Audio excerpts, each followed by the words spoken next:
Hello po guys! Welcome po sa Simpleng Luto ni Enric. Andito naman po tayo, mayroon tayong bagong recipe. Ito po yung puso ng saging steak po. Baka ngayon na kayo nakarinig niyan. So ngayon, papakita ko sa inyo kung anong mga ingredients. Sana ma-enjoy kayo po. Ito po yung mga ingredients natin. Nalagay ko lang muna. So siyempre, mayroon tayong puso ng saging. Tapos na po yan pinakuluan. Mabibili natin yan sa merkado. Ready made na po. Mga kalating kilo po yan. Yan. Saka slice ng pino po. So dalawang proseso po to. Yung una pong proseso, yung pagprito po natin ng pati. At pangalawang proseso po yung paggawa ng gravy. Okay? So ito muna yung ingredients ng unang proseso po. So mayroon tayong dalawang pirasong itlog. Yan, katamtaman lang yung laki. Yan. Mayroon tayong 5 kutsarang flour. Yan. 5 kutsarang flour. Halo natin yan. At saka, mayroon tayong isang pirasong sibuyas. Onion. Mayroon tayong 4 na yung cloves ng garlic. Okay. Bawang. At saka, siyempre, ang pampalasa natin yung asin. Yung ilagay ko dito, 2 kutsara po. Pero optional po yan. Depende po sa inyo.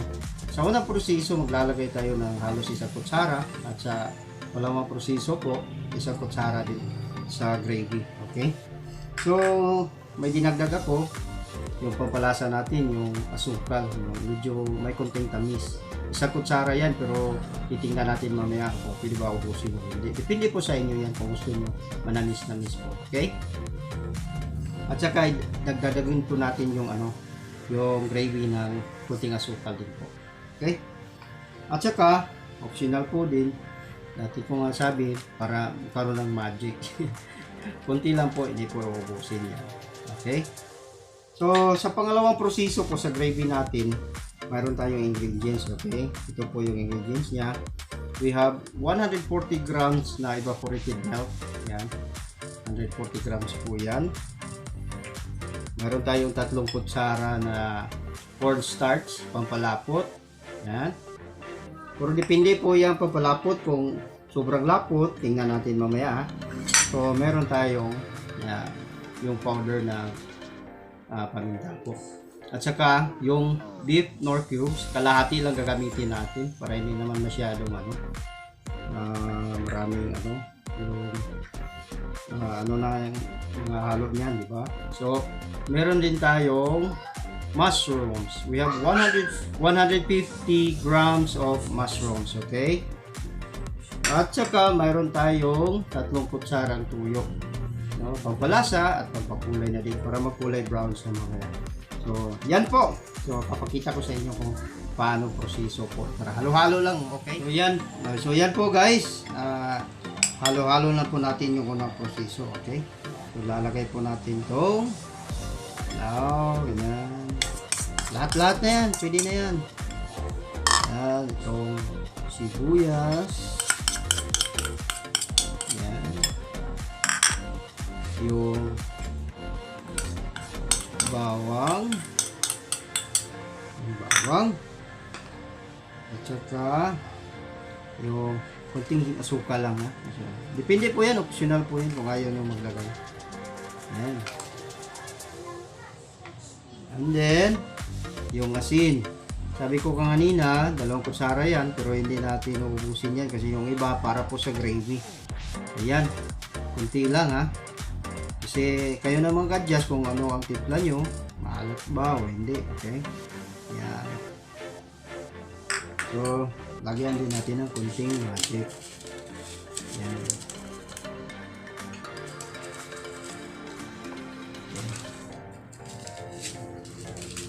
And lastly, yung 2 pirasong itlog. Yan.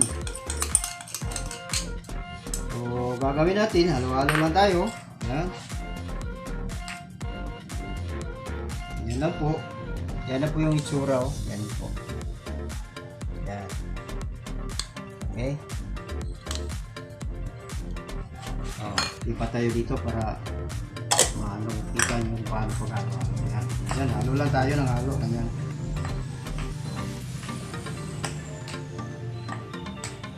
Simple lang, ganyan ang proseso po. Okay? So, susunod ito, pag maano na yan, mayroon tayong measurement kung gaano kalaki at ipiprito na po natin. Okay? Pakulo tayo ng mantika. So, yung malakas na apoy para ano siya, madali siyang maluto. Pero hindi yung ano lang maging sunog. Babantayan po natin.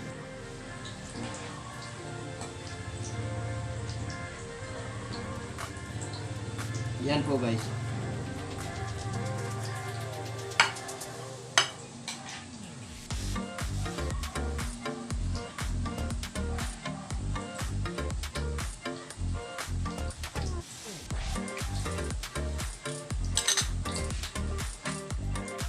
So, yan na po guys. Luto na po yung puso ng saging natin. Okay? So, ito na tayo ngayon sa kalawang proseso, yung gravy natin.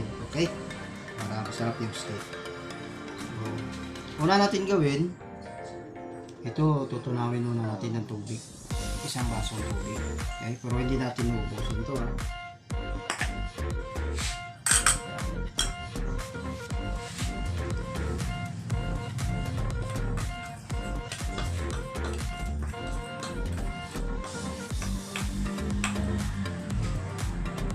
Tira ko ng konti.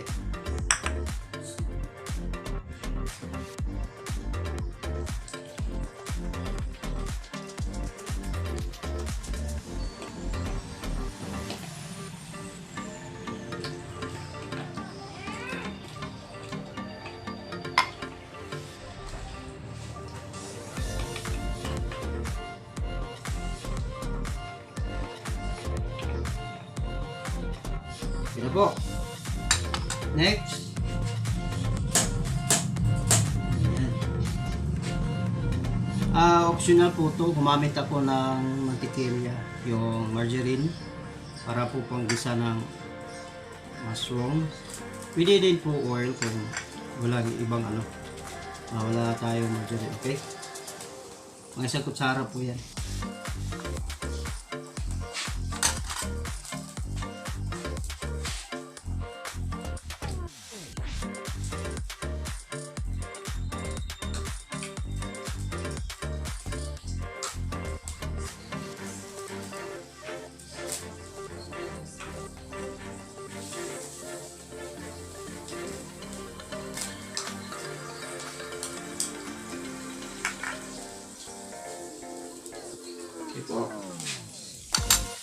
Ito gamitin natin malaki.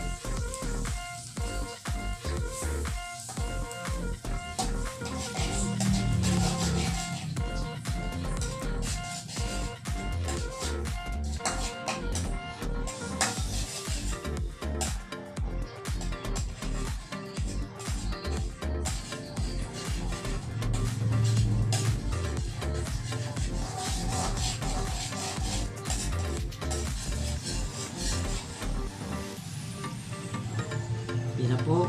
Susunod natin to. Mushroom.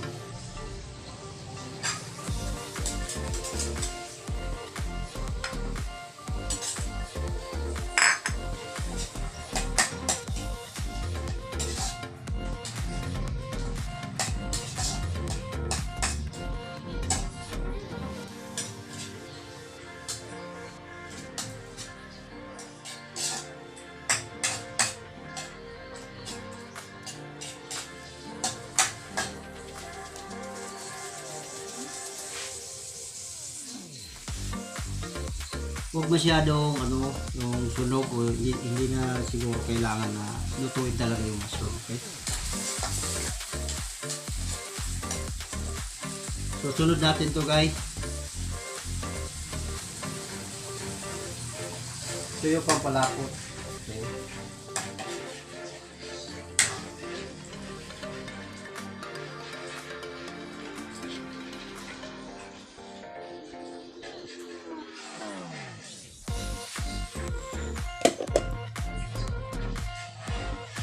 Saka yung gatas, lagyan natin yung milk.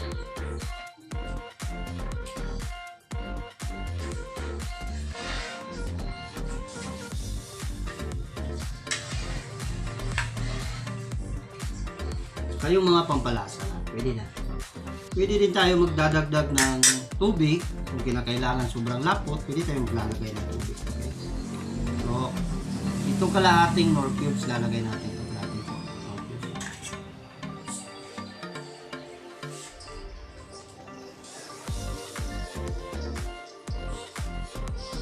Mamaya na yung paminta. Siyempre, kunting asin kasi may tuyo tayo. Kunting-kunti lang.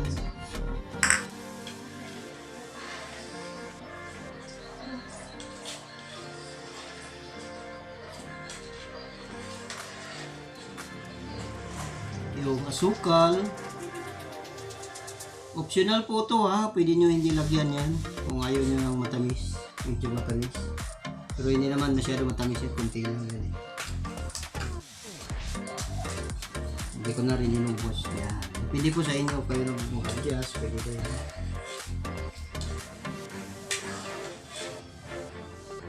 So itong tuyo, yung soy sauce, papatimpla din po at saka para mag-golden brown po. Okay? Or dark brown, depende po. Okay?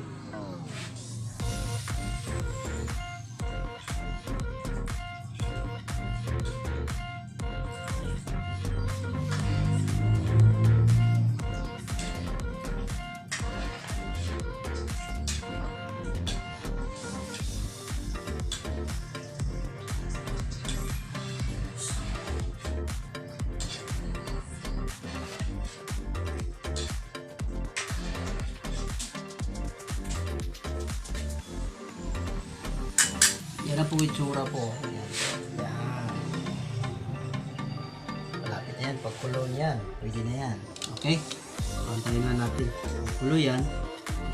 Pwede itikman kung anong kulang. Pwede kayo magdagdag. Okay? Ito po yung pinaka-importante gawin nyo. Dapat halo ka ng halo. Yan. Ganyan. Para hindi didikit-dikit yung ano. Okay? Kanya lang po. Hanggang sa tingin nyo na luto na talaga, titikman nyo. Okay na. So yan guys, luto na po yung ano natin, gravy. So yan na po ang itsura. Yan na po. So halo na po natin yan sa ano natin. Para talagang steak na steak. Puso ng saging steak. Yan. Lalagyan natin yan.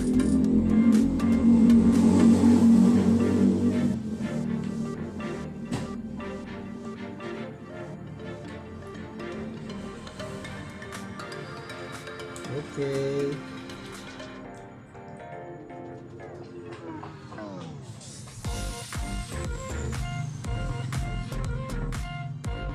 Yan. Tapos na.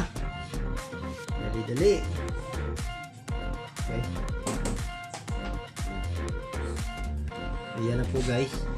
Yan po itsura ng puso ng saging steak. Yan po. So, sana po nagustuhan nyo yung recipe natin, vlog natin. Sana subscribe po. Salamat po. Lalong-lalo na po sa lahat ng subscriber na sumusuporta po sa akin. Thank you po. Lalong-lalo sa family ko at kay God. Salamat po. Thank you.